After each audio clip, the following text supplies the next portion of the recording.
क्या आपने कभी यह महसूस किया है कि आप भगवान शिव के भक्त हैं, फिर भी आपका मन शांत नहीं रहता?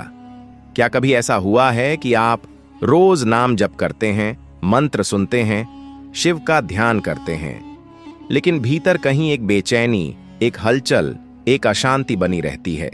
क्या आपने कभी खुद से पूछा है कि शिव तो शांति के देवता हैं, फिर शिव भक्त के भीतर इतना तूफान क्यों उठता है? क्या यह भक्ति की कमी है या फिर यह किसी गहरे रहस्य का संकेत है? और सबसे बड़ा प्रश्न, क्या यह अशांति गलत है या यही शिव मार्ग की पहली पहचान है? आज की शिव वाणी में हम इसी रहस्य को खोलने वाले हैं।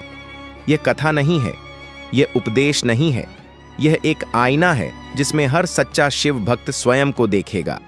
इस वीडियो को अंत तक जरूर सुनना, क्योंकि जो ऊर्जा अंत में तुम्हें मिलेगी वह तुम्हारे जीवन का रुख बदल देगी। और अगर तुम पहली बार ध्यान की गहराई, ज्ञान का सागर पर आए हो तो चैनल को सब्सक्राइब कर लो, ताकि शिव वाणी सीधे तुम्हारे हृदय तक पहुंचे। और कमेंट में लिखो, जय शिव शंभू। शिव भक्त का मन सामान्य भक्तों जैसा नहीं होता। जो लोग केवल पूजा करते हैं, नियम निभाते हैं, उन्हें शांति जल्दी मिल जाती है। लेकिन जो सच में शिव के मार्ग पर चलता है, उसका मन पहले और अधिक अशांत होता है। यह विरोधाभास नहीं है, यह शिव का नियम है, क्योंकि शिव शांति नहीं देते, शिव सत्य देते हैं। और सत्य कभी भी पहले शांत नहीं करता, वह पहले जगोड़ता है। शिव को समझने से पहले यह समझना जरूरी है कि शिव कौन है।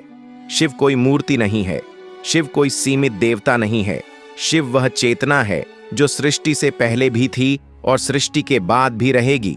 शिव स्थिर है, लेकिन उनकी स्थिरता मृत नहीं है।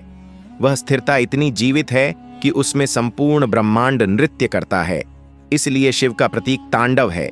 तांडव का अर्थ विनाश नहीं है, तांडव का अर्थ है भीतर जमी हुई हर असत्य परत आ टूटना। जब कोई व्यक्ति शिव भक्त बनता है, तब उसके भीतर भी वही प्रक्रिया शुरू होती है। जो लोग कहते हैं कि भक्ति से मन तुरंत शांत हो जाता है, वे शिव भक्ति की बात नहीं कर रहे। शिव भक्ति शांति नहीं, जागरण है। और जागरण के पहले चरण में सबसे पहले मन अशांत होता है, क्योंकि अब मन को झूठी शांति का सहारा नहीं मिलता। शिव भक्त का मन इसलिए शांत नहीं रहता क्योंकि शिव भीतर छिपे हर झूठ को बाहर खींच लाते हैं।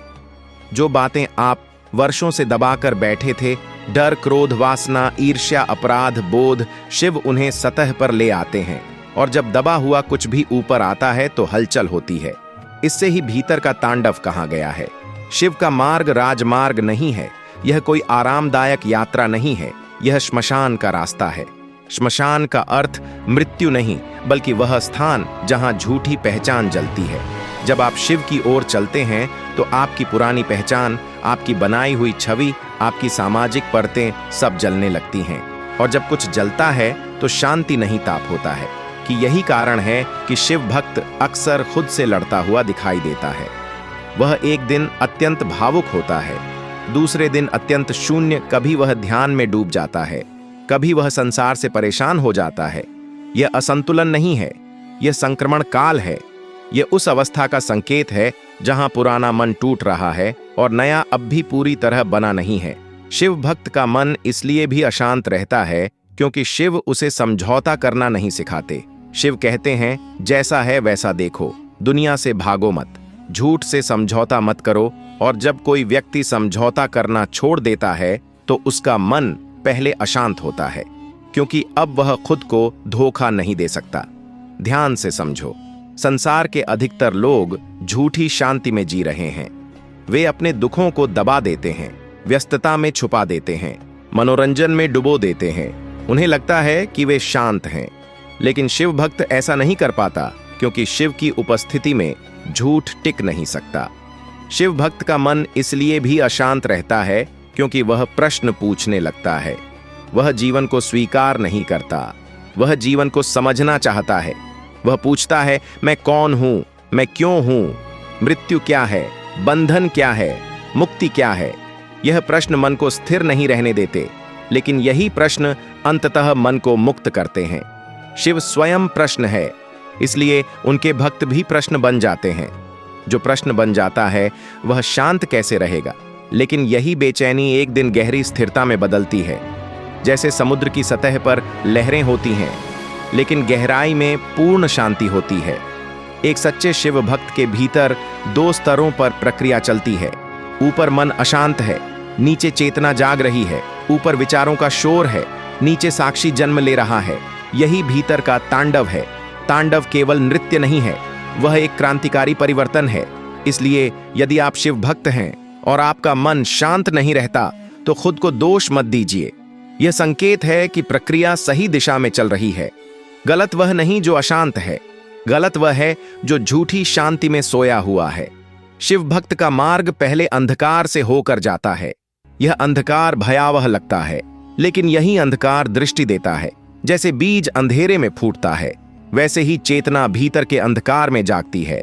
इस पहले चरण में सबसे जरूरी बात यह है कि आप भागे नहीं, अशांति से लड़े नहीं, इसे दबाने की कोशिश न करें, इसे देखें। शिव ने आपको यही सिखाया है, साक्षी बनो।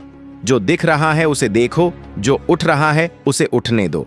भीतर का तांडव इसलिए है क्योंकि शिव कुछ तोड़ रहे हैं, और जो टूट रहा है वही आपको बांधे हुए था। क्या आपने कभी महसूस किया है कि आपकी अशांति केवल विचारों तक सीमित नहीं रहती, बल्कि शरीर तक उतर आती है? कभी सीने में भारीपन, कभी सिर में दबाव, कभी बिना कारण थकान, कभी अचानक वैराग्य और कभी तीव्र भावुकता। क्या आपने यह सोचा है कि यह सब क्यों हो रहा है? क्या यह साधना का दुष्प्रभाव है या फिर साधना का ही अगला चरण? शिव भक्त के भीतर तांडव केवल मानसिक नहीं होता, वह 3 स्तरों पर चलता है, मन, अहम और कर्म। और जब यह तीनों एक साथ हिलते हैं तो व्यक्ति को लगता है कि वह टूट रहा है। वास्तव में वह टूट नहीं रहा, वह खुल रहा है। सबसे पहले मन का स्तर आता है। मन वर्षों से एक ढांचा बनाकर जीता आया है। वह आदतों से चलता है, स्मृतियों से चलता है, भय और अपेक्षाओं से चलता है। लेकिन जैसे ही शिव चेतना का स्पर्श होता है, मन का यह ढांचा कमजोर पड़ने लगता है। अब वही चीजें जो पहले सामान्य लगती थीं, बोझ लगने लगती है। वही बातचीत जो पहले मनोरंजन थी, अब खोखली लगती है। वही लक्ष्य जो कभी जीवन का उद्देश्य थे, अब अर्थहीन लगते हैं। यहीं से मन में संघर्ष शुरू होता है। मन कहता है, वापस चलो, जैसे पहले थे वैसे ही ठीक था।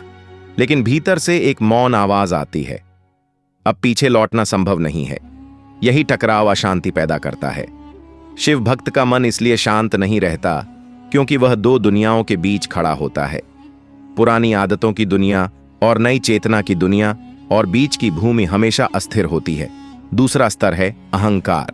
अहम वह है जो कहता है, मैं यह हूं, मेरा यह स्थान है, मेरी यह पहचान है। शिव को अहम स्वीकार नहीं है। इसलिए जैसे जैसे शिव का प्रभाव बढ़ता है, अहम को चोट लगती है। आपको लगने लगता है कि लोग आपको समझ नहीं रहे, आपकी बातों को हल्के में ले रहे हैं, आपका अस्तित्व मानो घुल रहा है। यह अनुभव पीड़ादायक होता है क्योंकि अहम मरना नहीं चाहता। अहम की मृत्यु कोई शांत प्रक्रिया नहीं है।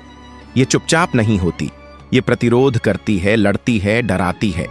कभी यह आपको अत्यधिक क्रोध से भर देती है, कभी यह गहरे अवसाद में धकेल देती है, और आप सोचते हैं मैं तो शिव भक्ति कर रहा हूं। फिर यह सब क्यों? क्योंकि यही वह चरण है जहां अहम अंतिम सांसें ले रहा होता है। तीसरा और सबसे गहरा स्तर है कर्म का। कर्म केवल आपके वर्तमान कर्म नहीं है, कर्म स्मृतियां हैं, पिछले निर्णय, दबे हुए अनुभव, अधूरी भावनाएं, सब कर्म है। जब शिव की चेतना सक्रिय होती है तो यह पुराने कर्मों को उभारने लगती है। कभी कोई पुराना दुख याद आ जाता है, कभी कोई व्यक्ति अचानक जीवन में वापस आ जाता है, कभी बिना कारण भय जाग जाता है। यह संयोग नहीं है, यह शुद्ध की प्रक्रिया है।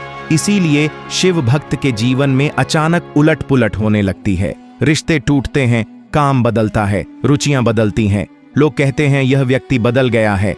वास्तव में वह व्यक्ति पहली बार वास्तविक बन रहा होता है, लेकिन यह वास्तविकता आरामदायक नहीं होती। भीतर का तांडव तब और तीव्र हो जाता है जब व्यक्ति इसका अर्थ नहीं समझता। वह सोचता है कि वह कुछ गलत कर रहा है, वह शांति खोजने लगता है, जबकि शिव उसे स्थिरता की ओर ले जा रहे होते हैं। शांति और स्थिरता में अंतर है। शांति भाव है, स्थिरता अवस्था है। भाव आते जाते हैं, अवस्था बनती है।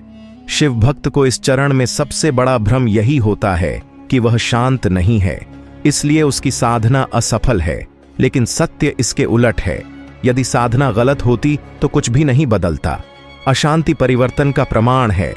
इस चरण में शिव भक्त अकेलापन भी अनुभव करता है, क्योंकि वह पुराने लोगों जैसा नहीं रहा और नए लोग अभी मिले नहीं। वह भीड़ में होते हुए भी अकेला होता है।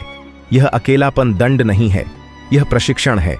यह आपको भीतर की संगति सिखाता है। शिव स्वयं एकाकी है।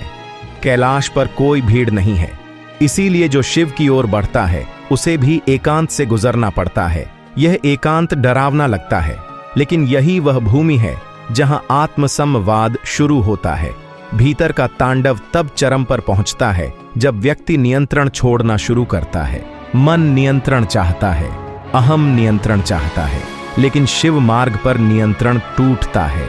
आप सीखते हैं कि सब कुछ आपके हाथ में नहीं है, और यह सीख मन को अस्थिर कर देती है। इस अवस्था में दो रास्ते होते हैं। एक व्यक्ति डरकर वापस पुराने जीवन में लौट जाए, दूसरा व्यक्ति सब होते हुए भी साक्षी बना रहे। जो साक्षी बन जाता है वही तांडव के पार जाता है। शिव भक्त को इस चरण में कोई उपाय नहीं करना चाहिए, कोई तकनीक नहीं अपनानी चाहिए। उसे केवल देखना है, देखना कि भीतर क्या उठ रहा है, क्योंकि देखने से ही अलगाव पैदा होता है और अलगाव से ही मुक्ति। अगर यह शिव संदेश तुम्हारे हृदय को स्पर्श कर रहा है तो इस वीडियो को लाइक और शेयर करो और कमेंट में लिखो, महादेव मेरे साथ हैं। जब भीतर का तांडव लंबे समय तक चलता है, तब शिव भक्त के मन में एक प्रश्न गूंजने लगता है, क्या यह कभी समाप्त होगा? क्या यह अशांति ही मेरा स्वभाव बन जाएगी? क्या शिव का मार्ग केवल संघर्ष है?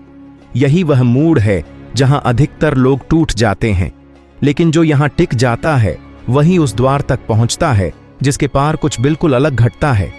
तांडव के पार शांति नहीं, बल्कि साक्षी भाव जन्म लेता है। अब तक जो अशांति थी वह आपको डुबो रही थी, अब वही अशांति आपको देखी जाने लगती है। यही सबसे बड़ा परिवर्तन है। पहले आप क्रोध थे, अब आप क्रोध को देख रहे हैं। पहले आप डर थे, अब आप डर को देख रहे हैं। घटना वही है, संबंध बदल गया है, और संबंध बदलते ही पीड़ा टूटने लगती है। यह अवस्था अचानक नहीं आती या तुम्हारे साथ है। चैनल ध्यान की गहराई ज्ञान का सागर को सब्सक्राइब करो और कमेंट में लिखो, महादेव मैं आपके साथ हूं, ताकि शिव ऊर्जा तुम्हारे जीवन में सक्रिय बनी रहे। संदेश समाप्त हुआ है, पर महादेव की कृपा अभी भी तुम्हारे चारों ओर प्रवाहित है और हमेशा प्रवाहित रहेगी। और साधक हमारे व्हाट्सएप चैनल से भी जुड़ सकते हो, लिंक डिस्क्रिप्शन में है। वहां रोज सुबह तुम्हें मिलेगा शिव का संदेश, शिव का स्मरण और शिव भाव जगाने वाले दिव्य रिमाइंडर्स चैनल। ध्यान की गहराई ज्ञान का सागर, जहां आत्मा शिव को